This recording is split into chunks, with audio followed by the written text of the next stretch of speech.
السلام علیکم ناظرین، آپ دیکھ رہے ہیں صحت ڈائری اور میں ہوں اظہر حسین طاہر۔ آج ہم آپ کو ناک کان گلے کے امراض سے متعلق آگاہی دینے جا رہے ہیں، اور سب سے پہلے آپ کو نزلہ زکام کے بارے میں بتائیں گے، کیونکہ بہت سارے دوستوں نے فرمائش کی کہ موسم تبدیل ہو رہا ہے اور نزلہ زکام پر بھی کوئی ویڈیو بنائیں، تو آپ اس لیے سب سے پہلے تو ہمارا یوٹیوب چینل سبسکرائب کر لیں تاکہ آپ کو یہ معلومات بھی اور دیگر معلومات بھی آپ کو ملتی رہیں اور آپ کو نوٹیفیکیشن ملتے رہے۔ دیکھیں، جو ہم ناک کان گلے کے امراض کی بات کرتے ہیں، ہم ہر وقت یہی سوچتے ہیں کہ ٹھنڈ لگے گی تب بھی زکام ہو سکتا ہے۔ پہلی بات تو یہ ہے کہ جو رطوبتیں ہیں ان کو مختلف نام دیے گئے ہیں، تو ہمیں یہ پتہ ہونا چاہیے کہ نزلہ اور زکام ہے کیا، کہ اگر ہمارے ENT کے آرگن میں سے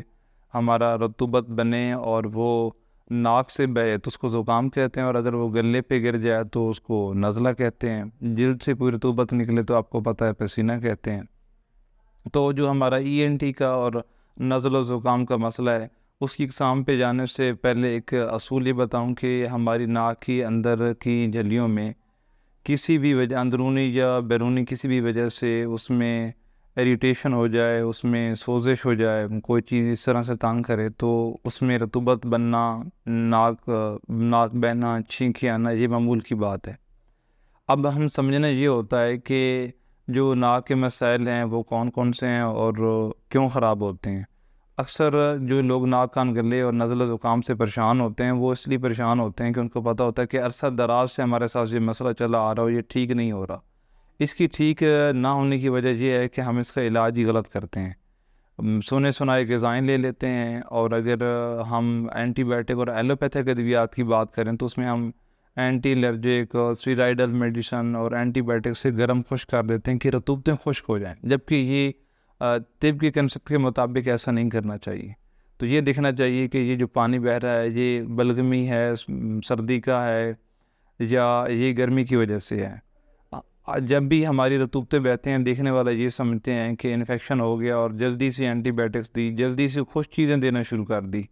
کچھ عطائی لوگ بھی ایسا کرتے ہیں، اس کو خشک چیزیں دینا شروع کر دیتے ہیں۔ وہ یہ سمجھتے ہی نہیں ہیں کہ اس میں نزلہ اور زکام میں فرق کیا ہے اور اب سٹیجز کیا ہے۔ موٹا اور آسان طریقہ سمجھنے کا اور ایک لے مین جس چیز کو سمجھ سکتا ہے وہ یہ ہے کہ جب بھی اس کا ناک کان گلہ بہہ رہا ہے، وہ تو کچھ چیزیں نوٹ کرے کہ آیا اس کا جو ناک سے پانی بہہ رہا ہے وہ سفید رنگ کا ہے، اس کو چھینکیاں آ رہی ہیں، یا اس کا جو بلغم ہے وہ جم چکی ہے، سانس بند ہو رہا ہے، پیلے رنگ کا ہے۔ اگر تو پیلے رنگ کا ہے اور پتلا رطوبت ہے تو یہ ہمارے جو ناک کی اندرونی جھلی ہیں، یہ جھلیوں کی سوزش ہوتی ہے، اور اس گرمی کی وجہ سے، جس کو ہم گرم مزاج کہتے ہیں، اس گرمی کی جو سوزش ہوتی ہے اس کی رد عمل کے طور پر قدرتی طور پر یہاں پر رطوبتیں بنتی ہیں، اور یہ پھر رطوبتیں شروع میں تو پتلی ہوتی ہیں۔ اگر کبھی ہم ایسا کریں کہ جیسے چاول کھا لیا، اوپر سے ہم نے کیلے کھا لیے، ٹھنڈا پانی پی لیا، بوتل پی لی، مثال دے رہا ہوں کہ ہم کبھی گرم خوش چیز کھائیں زیادہ، پھر اچانک ٹھنڈی چیز کھائیں، تو ہم اپنا نزلہ زکام کو اس طرح جما بھی دیا کرتے ہیں۔ اگر تو آپ کی ناک کان ناک سے وہ بہہ رہی ہے، رطوبتیں پیلے رنگ کی پتلی ہیں، اور آپ کو پتہ لمبے عرصے سے ہیں، کرونے کے ہیں، تو آپ یہ دیکھیں کہ آپ کا پیشاب پیلے رنگ کا آ رہا ہے، مریض کو غصہ آ رہا ہے، کہیں اس کو رات کو سوئے سانس بند تو نہیں ہو جاتا، اور اس مسئلے کو بہت پرانا مسئلہ ہے، تو پھر آپ نے یہ کرنا ہے کہ آپ نے ایک تو آپ سبزیاں استعمال کریں، کالی مرچ استعمال کریں، کھانے میں آئل استعمال کریں، کیلے استعمال نہ کریں، اور کچا دودھ کے استعمال نہ کریں، ان چیزوں کا خیال رکھیں۔ دوسرا آپ یہ کریں کہ اگر یہ پتلی رطوبات ہیں تو آپ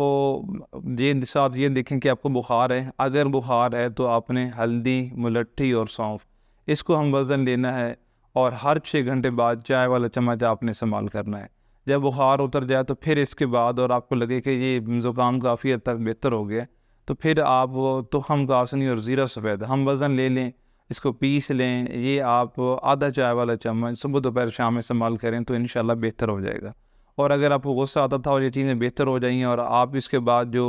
مقوی دماغ، اعصابی چیزیں جو ہے نا آپ کے دماغ کی طاقت کے لیے، وہ استعمال کریں کہ یہ ہمیشہ ہمیشہ کے لیے ختم ہو جائے۔ دوسری طرف اگر آپ کا یہ نزلہ زکام سردی کی وجہ سے پانی بہہ رہا ہے ناک سے، تو پھر یہ دیکھیں کہ آپ کو کسی چیز سے الرجی ہے، آپ کو گرد و غبار پڑی ہے، کیا ہے، اس کا آپ تدارک کریں۔ اور اگر آپ کو لگتا ہے کہ یہ آپ کے جو انفیکشن بن گیا ہے یہ بالکل ناک بند ہو چکا ہے، تو پھر آپ نے گرم تر اور تر گرم چیزوں کا جو قہوے لینے ہیں، مثلاً آپ ملٹھی کا قہوہ لیں، آپ بنفشے کا قہوہ لیں، اور آپ اس کا زیرہ سفید کا قہوہ لیں، آپ سونف کا قہوہ لیں. یہ تب ہے جب آپ کی بلغم پھنسی ہو. اور اگر آپ کا زیادہ بلغم چھاتی تک چلی گئی ہے اور آپ نے وہاں سے نکالنا ہے، رو ریسپریٹری میں انفیکشن میں چلا گیا ہے، تو پھر آپ السی 10 تولہ اور آپ نشادر وہ 5 تولہ لے کے اس کا سفور بنا لیں، وہ صبح دوپہر شام استعمال کریں، دودھ کے ساتھ کریں، تو انشاءاللہ بہتر ہو جائے گا. اور اگر آپ کا ناک بہہ رہا تھا اور وہ رطوبتیں پانی کی طرح بہتی ہیں، تو آپ ہلدی ملٹھی سونف والا یہ چیزیں استعمال کر لیں آپ. اور اس کے بعد آپ نے تر چیزوں کا استعمال کرنا ہے. آپ سبزیاں کھاتے رہیں، آپ پانی زیادہ پئیں، اور آپ نے جسم کو صاف رکھیں تاکہ کوئی پرابلم نہ ہو. لیکن پھر بھی آپ کہیں گے یہ ہمارا تو ناک کا پانی بہتا ہے اور تنگ کرنے لگ جاتا ہے، تنگ آ جاتے ہیں، تو آپ نے مٹھی بھر بھنے چنے استعمال کرنے ہیں. اور بھنے چنے کے بعد آپ بہتر ہے کہ آپ میٹھے کے بغیر تیز پتی والی 1 کپ چائے بنائیں اور اس کے اوپر وہ پی لیں، تو آپ کا ناک بند ہو جائے گا، جو پانی بہنا بند ہو جائے گا. اس کے مطابق جو میں نے اصول بتائے ہیں انہی اصولوں کے تحت آپ اس کا علاج کرتے رہیں، انشاءاللہ آپ کو نزلہ زکام نہیں ہوگا. اور اگر آپ اس نزلہ زکام کے بارے میں ایک سادہ چیزیں مزید پڑھنا چاہتے ہیں، تو آپ حکیم اشرف شاکر صاحب کی کتاب علاج الامراض میں ENT کے چیپٹر لازمی پڑھ رہے ہیں. میں حکماء کو بھی کہوں گا کہ وہ بھی اس کو لازمی پڑھیں. اور ساتھ میں یہ ہے کہ اللہ کے شکر سے جو انہوں نے یہ کنسیپٹ دیا ہے کہ گرمی کی وجہ سے سوزش، اس کا رد عمل، بلغم کا پیدا ہونا، بہنا، نزلہ زکام، اس طریقے کو سمجھ کے اللہ کا شکر ہے 6 7 8 سال ہو گئے ہیں کسی بندے کو آپریشن نہیں کروانا پڑا، اور کوئی ایسا مریض نہیں ہے الحمدللہ کہ جس نے پرہیز کی ہو، ہمارے بتائے طریقے پہ چلا ہو، ترتیب وائز علاج کروایا اور وہ ٹھیک نہ ہوا ہو. انشاءاللہ آپ بھی سمجھ کے سوچ سمجھ کے علاج کریں. پھر بھی آپ کو سمجھ نہ آئے تو آپ اپنی تفصیلات لکھ کے ہمارے دیے گئے نمبر پر رابطہ کریں. ہم انشاءاللہ آپ کو اس ناک کان گلے کے امراض کے مطابق آپ کی ہسٹری دے کر آپ کو آپ کے مزاج کے مطابق کی چیزیں تجویز کر دیں گے، اور انشاءاللہ اللہ کے فضل سے آپ ٹھیک ہو جائیں گے. اپنا اور اپنے پیاروں کو خیال رکھیں گے. انشاءاللہ نیکسٹ ویڈیو میں ہم آپ کو ناک کے وہ امراض بتائیں گے جس کے لیے لوگ ہڈی کا ٹیڑھا ہونا، جس کے لیے کہا جاتا ہے کہ آپریشن بہت ضروری ہے، بغیر آپریشن کے کیا علاج ہے وہ ہم آپ سے شیئر کریں گے. بہت شکریہ.